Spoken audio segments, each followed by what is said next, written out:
Hey everyone and welcome back to the channel। आज हम start करने वाले हैं एक नई सीरीज जिसका नाम है बिजनेस लॉ या मर्केंटाइल लॉ। सब्जेक्ट है, बहुत इंपॉर्टेंट है for your exams. College exams में भी इंपॉर्टेंट है एंड अगर कॉम्पिटिटिव एग्जाम की प्रिपरेशन कर रहे हैं तब भी इंडियन कॉन्ट्रैक्ट एक्ट बहुत ज़रूरी है। बिजनेस लॉ या मर्केंटाइल लॉ एक ऐसा पूरा सब्जेक्ट है जिसमें सारे के सारे रूल्स, सारे के सारे लॉज होते हैं। जैसे कि ये सामने आप देख सकते हैं, इंडियन कॉन्ट्रैक्ट एक्ट हो गया, नेगोशिएबल इंस्ट्रूमेंट्स एक्ट हो गया, सेल ऑफ गुड्स एक्ट हो गया 1930। ठीक है, तो ये सारे के सारे कुछ एक्ट्स होते हैं जिनके बारे में हम स्टडी करते हैं under this subject. So today we will be discussing about Indian contract act के कुछ टर्म्स जो कि वेरी इंपॉर्टेंट है। आज हम टर्म्स के ऊपर ही सिर्फ डिस्कस करेंगे एंड ये टर्म्स वाला सिर्फ फर्स्ट पार्ट है।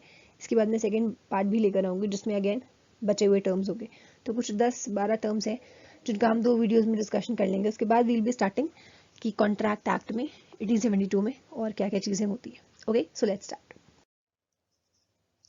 तो फंडामेंटल टर्म्स में सबसे पहला fundamental term which is very important, proposal. As per Indian contract act 1872 के हिसाब से सेक्शन 2A में प्रपोजल का मतलब दिया हुआ है कि प्रपोजल होता क्या है। ठीक है, यहाँ पर मैंने जो भाषा यूज़ की है वो पूरी लॉ वाली भाषा नहीं है जो कि आपके एक्चुअली कॉन्ट्रैक्ट एक्ट में लिखी और आपको जैसे जैसे याद करनी होती है, पूरी वैसी की वैसी आपको याद करनी होती है। बट यहाँ पे मैंने अलग तरीके से लिखी है, आपको समझ में आ जाए। क्योंकि मैं लॉ की डेफिनेशन अगर यहाँ पर लिख दूंगी तो सीधी आपकी बुक में भी वही है, यहाँ पे भी वही है, तो कुछ डिफरेंट नहीं रहेगा। तो इस वजह से मैंने यहाँ पर दूसरी लैंग्वेज का यूज़ किया है। आपको तो लॉ वाली याद करनी है बट मीनिंग समझना is very important. When a person expresses his intentions of doing or not doing a certain work with the object of obtaining the acceptance of the other person for doing or not doing that work, then it shall be said that the first person is a proposal has kept a proposal before the other। देखिए, proposal का सीधा मतलब ये होता है कि आपके अंदर कोई विश है, आप उसको सामने वाले के लिए, सामने वाले के सामने रखो। अगर उसे पसंद आएगा तो वो एक्सेप्ट कर लेगा। ठीक है, प्रपोजल रखा ही इसलिए जाता है कि उस प्रपोजल को एक्सेप्टेंस मिल सके। फॉर एग्जाम्पल मिस्टर ए है। अच्छा, मैं एग्जाम्पल आपको बताती चलूँगी, आप अगर पेन कॉपी लेके बैठे तो अच्छा रहेगा, नोट करते चलेगा, बिकॉज एग्जाम्पल से बहुत ईजिली समझ में आता है। फॉर एग्जाम्पल मिस्टर ए है, वो अपनी कार बी को बेचना चाहते हैं 50,000 रुपये की। ठीक है, ये उनका प्रपोजल है। ठीक है, वो सब जगह बोल रहे हैं कि भाई मैं कार बेचना चाहता हूँ, कार बेचना चाहता हूँ। तो मिस्टर बी उन्हें मिले, उन्होंने अपना प्रपोजल रखा कि भाई बी, मैं अपनी इस कार को 50,000 रुपये में बेचना चाहता हूँ। उन्होंने प्रपोजल क्यों रखा कि बी उसे एक्सेप्ट करे, इसलिए तो रखा है ना। अगर बी को पसंद आ गया, 50,000 रुपये में उसे कार मिल रही है, उसे अगर सही लगा तो वो उसे क्या करेगा, एक्सेप्ट कर लेगा। ठीक है, तो उसे उस प्रपोजल को क्या मिल जाएगी, एक्सेप्टेंस मिल जाएगी। इस वजह से प्रपोजल एक ऐसा इंटेंशन होता है किसी भी इंसान का कोई भी काम करने के लिए। क्यों क्यों ये इंटेंशन अराइज होता है, उसको एक्सेप्टेंस दिलाने के लिए। ठीक है, मिस्टर ए जो है वो अपनी कार बेचना चाह रहे हैं, वो चाह रहे हैं कि कोई बंदा इस कार को खरीद ले, उनके अंदर ही इनर इंटेंशन है ना। और उस इनर इंटेंशन को फुलफिल कैसे हो पाएगी, जब ही उसे एक्सेप्टेंस मिलेगा। ठीक है, आई होप आपको प्रपोजल समझ में आ गया होगा। Let's move on to the next term which is promise. Promise देखिए एक वादा होता है, हम सबको पता है ना। अब जैसे प्रीवियस एग्जांपल को लेते हैं कि ए जो है मिस्टर ए अपनी कार किसको बेचना चाहते थे, बी को 50,000 रुपये में। ठीक, बी ने एक्सेप्टेंस दे दिया। बी ने क्या बोला, अच्छा ठीक है ऐसा करो, मैं तुम्हारी कार को खरीद लूँगा। तो अल्टीमेटली बी ने क्या कर दिया, प्रॉमिस, है ना, कि वो कार खरीदेगा। तो डेफिनेशन पे आता है व्हेन द पर्सन बिफोर हुम प्रपोजल इज मेड, वो इंसान जिसके सामने प्रपोजल रखा गया, मतलब ए ने प्रपोजल रखा था किसके सामने, बी के सामने, is made expresses his acceptance. B ने क्या बोल दिया, ओके फाइन, ले लूंगा तुम्हारी कार 50,000 रुपये में। It shall be said that the proposal is accepted. सीधी बात तो यही हुई ना कि भाई उसने प्रपोजल रखा ए ने, बी ने बोल दिया ठीक है चल दे देना, तो मतलब आपका जो प्रपोजल है उसको एक्सेप्टेंस मिल गई। When the proposal is accepted, it becomes a promise। जैसे ही आपने प्रपोजल को एक्सेप्ट किया, इसका मतलब है आपने प्रॉमिस कर दिया कि आप जो है कार को खरीद लेंगे। और A is legally bound to sell his car to B. अब ए ये नहीं बोलेगा नहीं नहीं नहीं अब हम नहीं बेच रहे, आपने बोला, आपने प्रपोजल रखा, उसने एक्सेप्ट कर लिया, अब ये प्रॉमिस बन गया। ठीक है, अब दोनों लोग अपने अपने एंड से इस प्रॉमिस को पूरा करेंगे। Then comes promisor and promisee, वो पर्सन जो प्रपोजल रखता है, एग्जाम्पल में किसने रखा, ए ने रखा, एंड वो पर्सन जो एक्सेप्ट करता है, एग्जाम्पल में किसने एक्सेप्ट किया था कार खरीदना, बी ने किया था। तो जो प्रपोजल रखता है वो एक प्रोमिसर, जो प्रपोजल लेता है, एक्सेप्ट करता है, अच्छा ठीक है ले लेंगे तुम्हारी कार, उसे कहते हैं हम प्रोमिसी। ये तो सीधी सी बात है, सेक्शन 2C में ये लिखा हुआ है।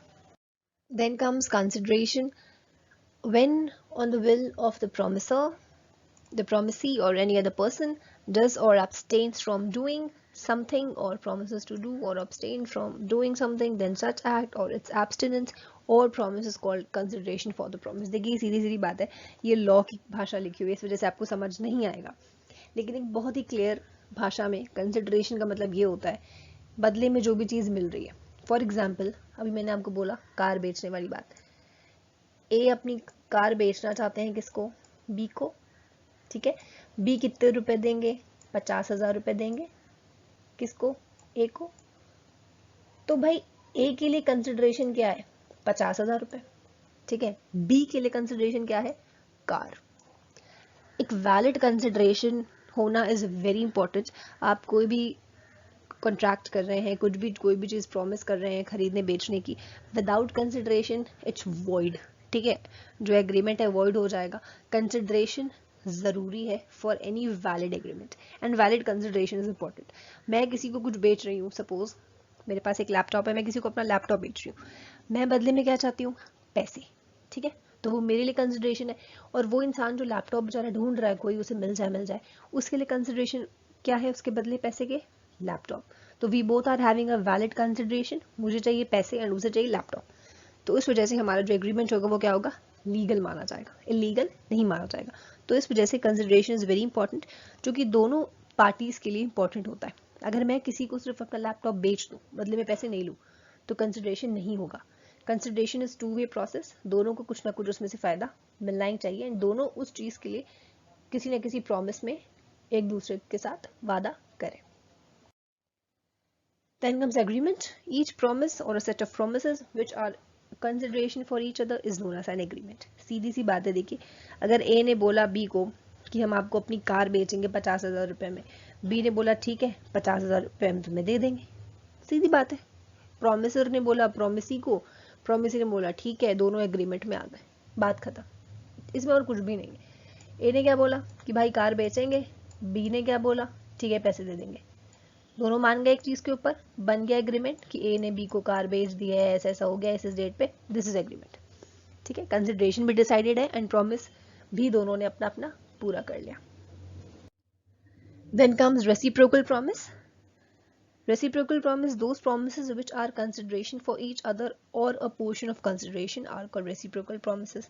इसमें भी एक एग्जांपल है, जैसे कि सपोज एक्स ने बोला कि वो वाई को अपना घर बेचेगा, ठीक है, वाई को क्या बेचेगा, अपना घर बेचेगा। कब बेचेगा, आफ्टर 2 months, ठीक। वाई ने क्या बोला, वाई ने बोला ठीक है तुम मुझे अपना घर बेचोगे तो मैं तुम्हें दे देता हूं 50,000, किस फॉर्म में, in the form of consideration, C लिख देती हूँ मैं, ठीक है। अब ये जो प्रॉमिस है ये भी एक तरीके का प्रॉमिस हुआ है ना, वादा हुआ है। एक्स ने वाई को बोला मैं तुम्हें घर बेच दूंगा 2 महीने बाद, वाई ने बोला ठीक है भाई मैं तुम्हें 50,000 दे दूंगा, ठीक, दे दूंगा नाउ, अभी दिया नहीं है, ठीक है, अभी एग्रीमेंट नहीं बना है, अभी सिर्फ वादा हुआ है।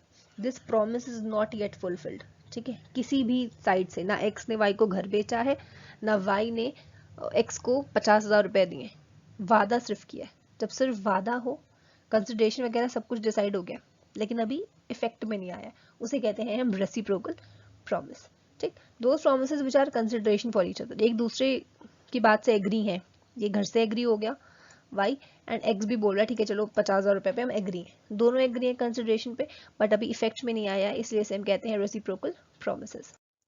Okay so we are on the last slide. Thank you everyone for watching the video. I hope आप सबको समझ में आ गया होगा आज के सारे टर्म्स। आगे आने वाली वीडियो के सेकंड पार्ट में वील बी डिस्कसिंग आगे के कुछ terms. Thank you again. Facebook पे हैं तो इकोनॉमिक्स आपके नाम से पेज है, चाहें तो लाइक कर सकते हैं। चैनल पे अगर नए हैं तो सब्सक्राइब करके बेल आइकन प्रेस कर सकते हैं।